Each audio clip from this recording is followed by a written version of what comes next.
आपको सीधे लिए चलते हैं आसाम के बारपेटा, जहां पर प्रधानमंत्री नरेंद्र मोदी पहुंचे हैं, जनसभा को संबोधित कर रहे हैं। क्या कुछ कह रहे हैं, सुनिए। आज बारपेटा का एक जनसभा एक ही घोषणा कर रहा है, आपको ये बार, आपको ये बार, आपको ये बार, आपको ये बार बीजेपी सरकार, आपको ये बार एनडीए सरकार। साथियों, आज भारतीय जनता पार्टी का स्थापना दिवस भी है। 6 अप्रैल आज भाजपा का स्थापना दिवस है। मैं देश और दुनिया में भाजपा परिवार से जुड़े सभी लोगों का, सभी कार्यकर्ताओं का अभिनंदन करता हूं, अपनी शुभकामनाएं देता हूं। राष्ट्र प्रथम के मंत्र के साथ हम सभी मां भारती की सेवा में जुटे हुए हैं। हमारा संकल्प देश को विकसित बनाना है, हिंदुस्तान को आत्मनिर्भर बनाना है और इसी संकल्प के साथ इस चुनाव में भी भाजपा आपसे आशीर्वाद मांग रही है। साथियों, कांग्रेस वो पार्टी है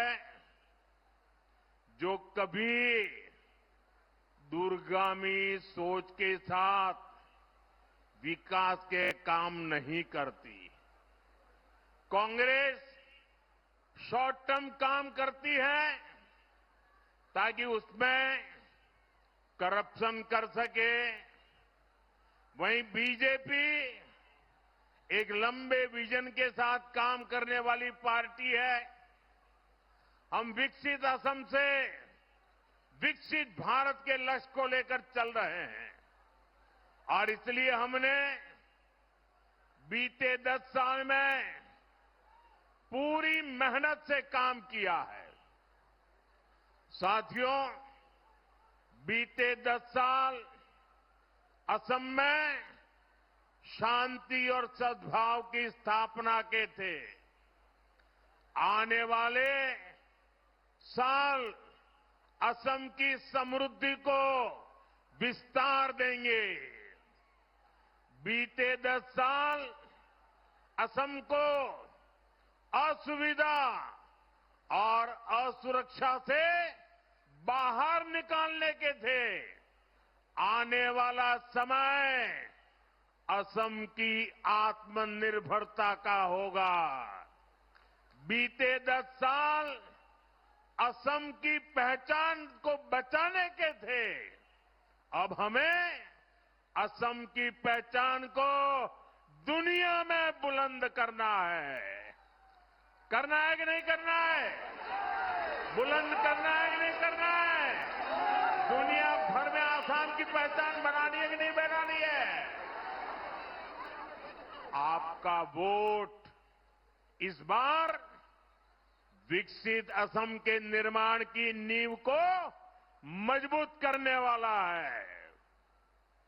और साथियों, आप सब जानते हैं, भाजपा जो कहती है वो करके दिखाती है।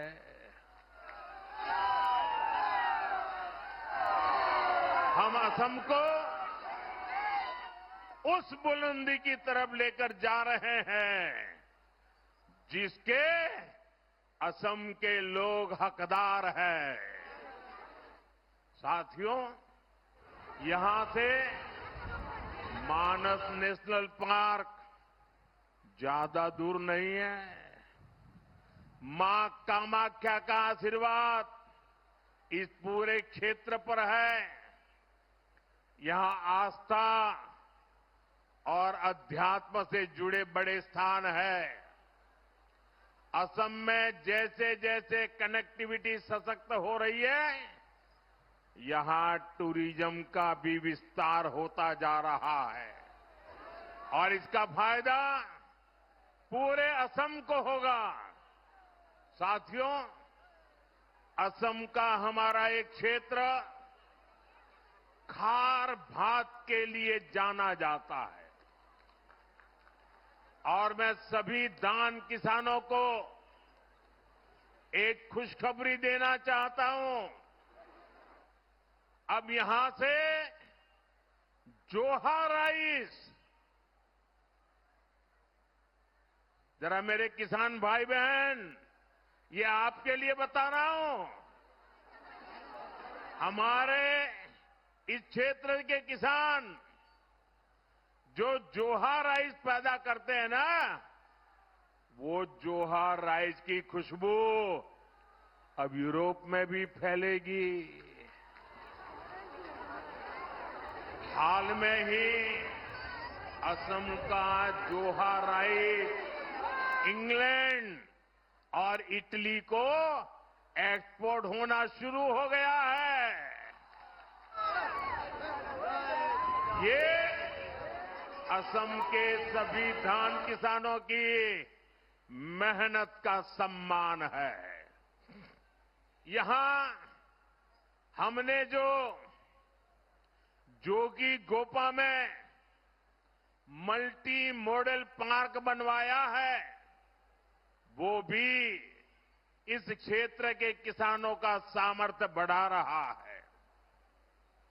वहां ऐसी सुविधाएं हैं जिससे किसानों की फल सब्जी और अन्य उपज सुरक्षित भी रहती है और एक्सपोर्ट में भी बहुत सुविधा होती है।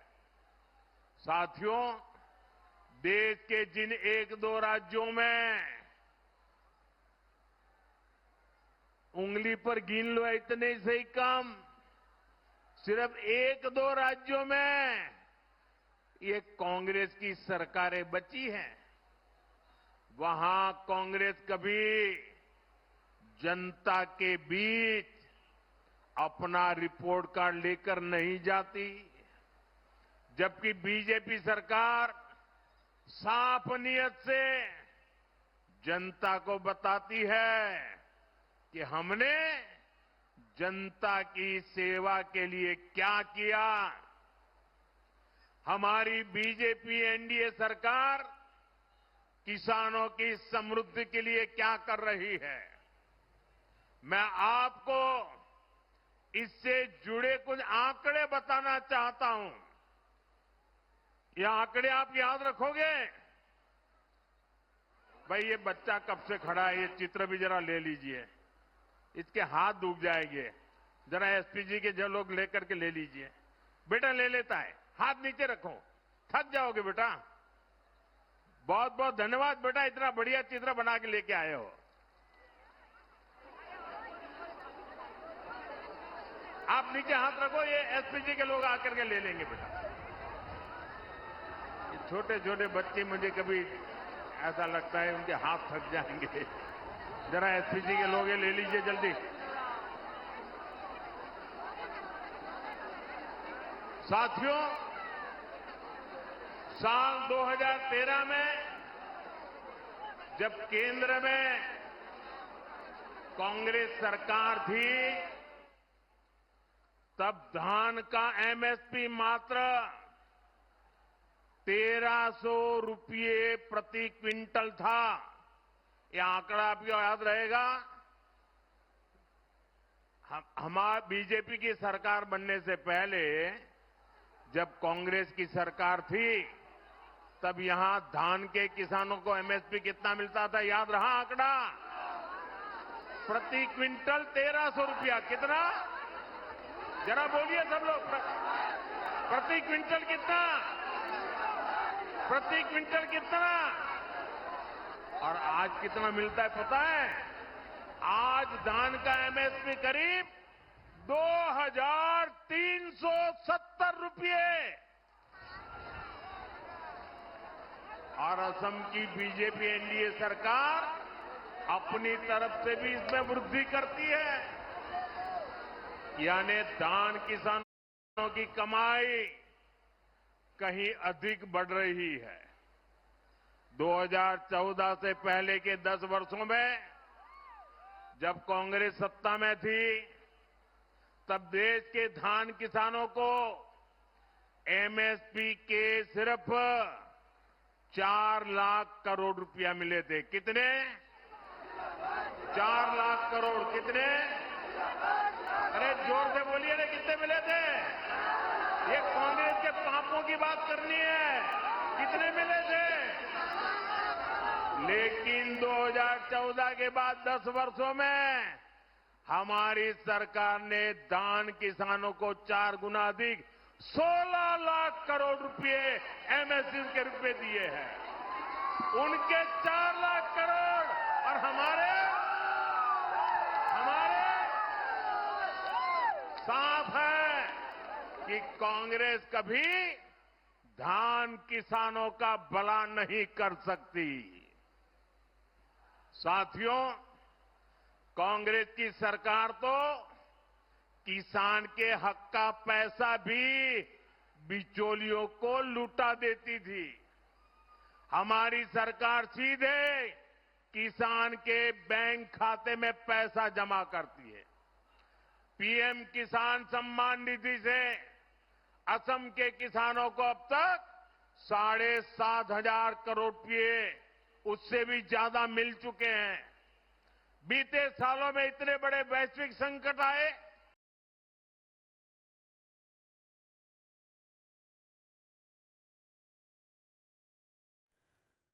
तो अभी आपने सुना किस तरीके से यहाँ पर प्रधानमंत्री नरेंद्र मोदी असम की जनता को किस तरीके से साधा जाए और कांग्रेस पर किस तरीके से आरोप यहाँ पर लग रहे हैं, वो आप देख सकते हैं। बड़ी की कई हुई कीमतों का, जो फर्टिलाइजर का दुनिया भर में दाम बढ़ गया, लेकिन हमने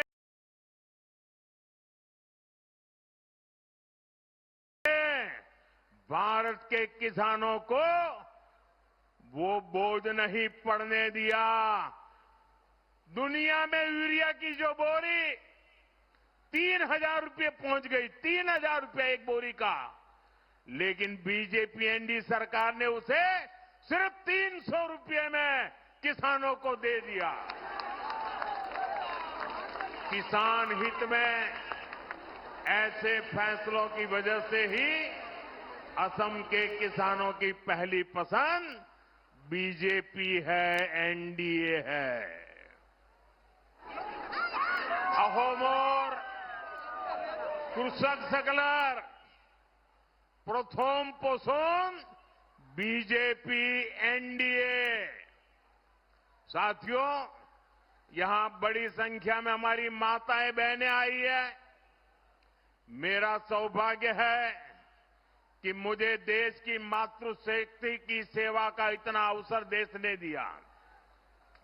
बीजेपी एनडीए की डबल इंजन सरकार जहां भी है, वहां बहनों बेटियों का भरपूर आशीर्वाद हमें मिल रहा है। साथियों, पक्का घर हो, शौचालय हो, नल से जल हो, मुफ्त गैस कनेक्शन हो, ऐसी अनेक योजनाओं का सबसे अधिक लाभ मेरी माताओं बहनों को हुआ है। आज केंद्र सरकार की योजनाओं ने हमारी बहनों को कमाई के नए अवसर भी दिए हैं। लखपति दीदी अभियान से अभी तक 3 करोड़ बहनें लखपति दीदी बन चुकी है। 3 करोड़ बहनें लखपति दीदी।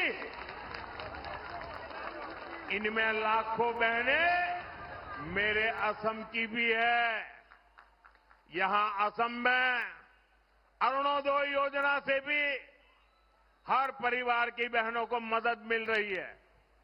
नारी शक्ति को लगातार सशक्त करना बीजेपी की बहुत बड़ी प्राथमिकता है। नारी हकते हवल करा तो बीजेपी रेक दांगोर प्राथमिकता।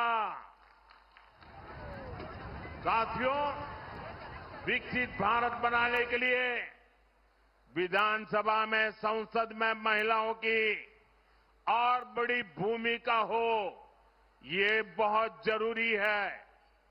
इसलिए हमारी सरकार ने नारी शक्ति वंदन अधिनियम पारित किया था। इससे महिलाओं के लिए 33% आरक्षण तय हुआ है। देश की बहनों बेटियों ने पहले ही 40 साल से इसका इंतजार किया है। इसलिए अब जरूरी है कि 2029 के लोकसभा चुनाव से ही महिलाओं को ये हक मिले। आप मेरी माताएं बहनें भाइयों बताइए, 2029 के लोकसभा चुनाव में महिलाओं को आरक्षण मिलना चाहिए कि नहीं मिलना चाहिए? पार्लियामेंट में ज्यादा महिलाएं आनी चाहिए कि नहीं आनी चाहिए? देश का भाग्य निर्धारित करने में महिलाओं की ताकत बढ़नी चाहिए कि नहीं बढ़नी चाहिए? आप सब मेरे साथ सहमत हैं? इसके लिए कानून में कुछ संशोधन आवश्यक है। इसलिए 16 अप्रैल से सरकार ने संसद का एक विशेष सत्र बुलाया है। साथियों, हमने देश की सभी पार्टियों से इसको लेकर चर्चा की है। हमने सभी से कहा है कि आइए देश की बहनों बेटियों के हक से जुड़े इस काम को सर्वसम्मति से आगे बढ़ाएं। और हां, कुछ लोग इस नेक काम को लेकर भी भ्रम फैलाने का प्रयास कर रहे हैं। देश के सभी राज्यों को इससे फायदा ही होगा, किसी भी राज्य को इससे नुकसान नहीं होगा। नॉर्थ ईस्ट हो, साउथ इंडिया हो, जहां पॉपुलेशन को कंट्रोल किया गया है, उनका रिप्रेजेंटेशन बिल्कुल कम नहीं होगा। हम ऐसी व्यवस्था कर रहे हैं जिसमें महिलाओं के लिए अतिरिक्त सीटें मिले। अभी जितनी सीटें हैं उनमें और वृद्धि हो। इसलिए मैं असम की बहनों से भी विशेष रूप से कहूंगा, आप सभी राजनीतिक दलों के सभी नेताओं से कहिएगा कि इस कानून को सब मिलकर के पास करें। साथियों, विकसित असम के लिए, विकसित भारत के लिए हर क्षेत्र, हर वर्ग का विकसित होना बहुत जरूरी है। लेकिन कांग्रेस ने अपने 60-65 साल के राज में हमारे ट्राइबल परिवार, आदिवासियों के साथ सबसे बड़ा अन्याय किया है। सबसे ज्यादा गरीबी अगर कहीं थी तो आदिवासी क्षेत्रों में रही, और हिंसा की, बम बंदूक की सबसे बड़ी समस्या कहीं थी वो आदिवासी क्षेत्रों में रही। देश के ट्राइबल समाज को कांग्रेस ने सिर्फ यही सब कुछ दिया। साथियों, कुछ साल पहले तक नॉर्थ ईस्ट में ही हर वर्ष औसतन 1000 से अधिक लोग उग्रवाद के कारण मारे जाते थे। बोडो क्षेत्र में क्या क्या हुआ है, हमें कितने लोगों को खोना पड़ा है, कितनी पीढ़ियों के सपने कुचले गए हैं, ये तो आपने बहुत निकट से देखा भी है और भुगता भी है। सालों साथ एक खूनी खेल चलता रहा, क्योंकि कांग्रेस की राजनीति, कांग्रेस का करप्शन इसी से फलता फूलता था। कांग्रेस कागजों पर समझौता करती थी, कागजों को लिखा देना, और जमीन पर आदिवासी समाज को धोखा देती थी। इसलिए कांग्रेस के समझौते टूट जाते थे। बोडो समाज के साथ उन्होंने ऐसा ही किया था। साथियों, हमारी सरकार ने ट्राइबल क्षेत्रों में विकास पर फोकस किया है, स्थायी शांति पर फोकस किया है। इसी का नतीजा है कि यहां असम में, नॉर्थ ईस्ट में अब शांति का उत्सव मनाया जा रहा है। हमने ईमानदारी के साथ स्थायी शांति के लिए समझौता किया है, और उस समझौते की एक एक लाइन पर काम करने का प्रयास हो रहा है। ऐसे 10,000 युवा जिन्होंने बंदूक छोड़ी है, उनको मुख्य धारा से जोड़ने के लिए काम किया जा रहा है। साथियों, मैं असम के आप लोगों से कहूंगा, यहां के नौजवानों से कहूंगा, असम में शांति अनेक बलिदानों के बाद आई है। लिहाजा शांति और विकास के लिए कांग्रेस को असम से दूर रखना बहुत जरूरी है। हांती आरू बिका होर बाबे कांग्रेस का हमोर परा दूर रखा तो बहुत जरूरी। साथियों, यहां तो बहुत बड़ी संख्या में हमारे सैनिक परिवार भी रहते हैं। असम के वीरों ने देश के लिए अनेक बलिदान दिए, लेकिन कांग्रेस मोदी को नीचा दिखाने के लिए सेना के शौर्य को भी गाली देती है। सर्जिकल स्ट्राइक हो, एयर स्ट्राइक हो, हमने देखा है कि कांग्रेस ने हमेशा दुश्मनों के एजेंडे को ही हवा दी है। ऑपरेशन सिंदूर के दौरान भी हमारी सेनाओं ने पाकिस्तान को कुछ ही घंटों में घुटने टेकने पर मजबूर कर दिया था, लेकिन कांग्रेस ने वही गीत गाया जो पाकिस्तान ने लिखा था, जिसकी धुन पाकिस्तान ने तैयार की थी और जो पाकिस्तान को पसंद है। कांग्रेस नेताओं का ये पाकिस्तान कनेक्शन हमेशा देश पर भारी पड़ता है। साथियों, कांग्रेस ने हमारी फौज से कैसे विश्वासघात किया है, इसका एक उदाहरण वन रैंक वन पेंशन भी है। कांग्रेस ने मेरे फौजी भाइयों को दशकों तक ओआरओपी से वंचित रखा। कांग्रेस सिर्फ 500 करोड़ रुपए दिखाकर झूठ कहती थी कि ओआरओपी लागू करेगी। ये बीजेपी एनडी सरकार है जिसने ओआरओपी का लाभ मेरे फौजी परिवारों को दिया और अब तक 1,24,000 करोड़ रुपए से ज्यादा यानी करीब करीब 1.25 लाख करोड़ रुपया ओआरओपी के पूर्व फौजियों को उनके खाते में जमा कर दिया गया है। साथियों, सत्ता के लिए कांग्रेस कुछ भी कर सकती है और असम को इसका बहुत नुकसान हुआ है। हमारे बोडो समाज की हुदुम पूजा और कोज राजवंशी समाज का बाथो, ये प्रकृति, संस्कृति और आस्था के तालमेल का शानदार उदाहरण है। बारपेटा का तो हमारे पवित्र सत्रों की भूमि भी कहा जाता है। श्रीमंत शंकर देव जी, माधव देव जी, दामोदर देव जी, हरिदेव जी, ऐसे गुरुओं की परंपरा पूजनीय है। ये हमारी आस्था है, लेकिन कांग्रेस ने तो हमारी आस्था को भी घुसपैठियों को सौंप दिया था। हमारे पवित्र सत्र की हजारों बीघा जमीन पर कांग्रेस ने घुसपैठियों को कब्जा करने दिया था। यहां बरपेटा सत्र की बहुत बड़ी जमीन भी अवैध कब्जे में थी। साथियों, कांग्रेस ने असम की जमीन पर अवैध कब्जे होने दिए। बीजेपी एनडीए ऐसे हर अवैध कब्जों से असम को मुक्त करा रही है और अब हमारी सरकार असम की मूल संतानों को, जनजातीय समाज को, चाय बागान के साथियों को जमीन के अधिकार दे रही है। हजारों बीघा जमीन के पट्टे असम के ऐसे लाखों जरूरतमंद परिवारों को दिए गए हैं। साथियों, आपको बहुत सावधान और बहुत सतर्क रहना है। कांग्रेस खुलकर घुसपैठियों का साथ दे रही है।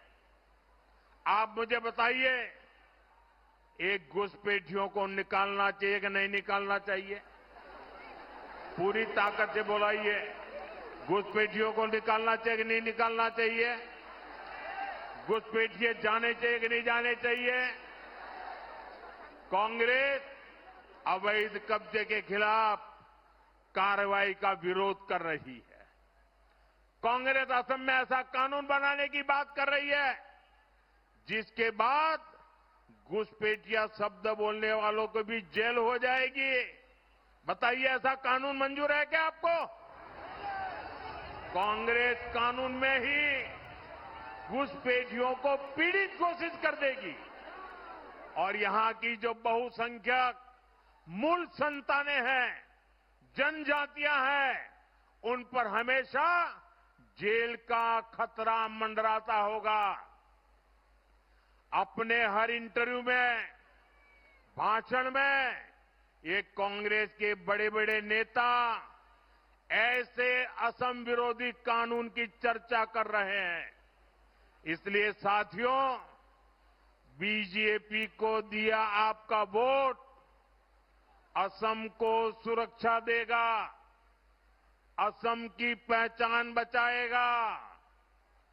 आपना लोके बीजेपी का दिया वोटे अहोमोक पुरखा दिबो, अहोमोर पोरिचोय बचावो। साथियों, अब मतदान की घड़ी आ गई है। आने वाले 3 दिन आप सबको बहुत मेहनत करनी है। हर बूथ पर बीजेपी के, एनडीए के ये सभी उम्मीदवार विजयी हो। हर बूथ में जीतना है। जीतेंगे, एक एक बूथ जीतेंगे, सभी बूथ पक्का जीतेंगे। बूथ में मतदान बढ़ाएंगे, ज्यादा से ज्यादा लोग मतदान करें, ये सुनिश्चित करना है। अच्छा, मेरा एक काम करेंगे, ऐसे नहीं, जोर से बताओ तो बोलूं। मेरा एक काम करेंगे, देखिए 3 दिन बचे हैं, घर घर जाके करेंगे, हर किसी को मिलकर के करेंगे। मैं आप पर भरोसा करूं, ये मोदी जी का पर्सनल काम है, करोगे? देखिए, घर घर जाना है और हर घर जाकर के कहना कि मोदी जी आए थे और मोदी जी ने आपके परिवार को बोहाग बिहू की शुभकामनाएं दी है। ये मेरी बात बता दोगे? मेरे प्रणाम बता दोगे? बहुत बहुत धन्यवाद। बोलिए भारत माता की, भारत माता की, भारत माता की। वंदे